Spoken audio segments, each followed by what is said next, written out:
education টিকে চামচাল সকলোকে স্বাগতম জনাইছোঁ আৰু বন্ধুসকল ITR ফালৰ পৰা এটা নটিছ আৰু এই নটিছটো মানে এলটমেণ্ট ৰিজাল্ট সম্পৰ্কে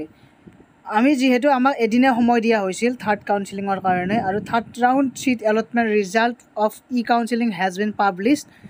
any and you can download print your allotment letter for admission so' log in কৰি কিনে পৰ্টেলত যাব লগ ইন কৰিব ইয়াতে লগ ইন কৰি কিনে নিজৰ ID পাছৱৰ্ড বহাব আৰু থাৰ্ড কাউন্সিলিঙৰ যিসকলে এপ্লাই কৰিছিলে তেওঁলোকৰ কি হৈছে এলটমেণ্ট লেটাৰ ওলাইছে আৰু এইটো অফিচিয়েলি যিহেতু আহিছে আৰু আমি একবাৰ চিডিউল এখন লক্ষ্য কৰিলে আৰু এটা কথা স্পষ্টভাৱে উল্লেখ কৰিব পাৰিম সেইকাৰণে মই কৈয়ে আছিলোঁ আগতে যে ৱেবছাইটবোৰ চেক কৰি থাকিবা কাৰণ বহুত কম সময় দিছে সেইকাৰণে চ' ইয়াতে আছে যে 10 নম্বৰ পইণ্টত চাব allotment of seats third counselling 13 September 13 তাৰিখ আজি ওলাই গ'ল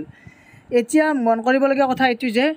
আমাৰ 16 আৰু 17 18 এই তিনিদিনে সময় আছে কাৰণ অহাকালি আৰু পৰহি যিহেতু বন্ধ আছে আমাৰ অফিচিয়েল বন্ধ হয়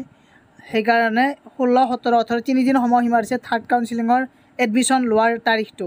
আজি এলটমেণ্ট লেটাৰ ডাউনলোড কৰক তাৰে পিছতে নেক্সট একেবাৰে 19 তাৰিখে আৰু 20 তাৰিখ মাত্ৰ দুদিন সময়সীমা দিছে ফ'ৰ্থ কাউন্সিলিঙৰ কাৰণে দুদিন সময়সীমা দিছে গতিকে এই দুটা ডেট পাহৰি নাযাবা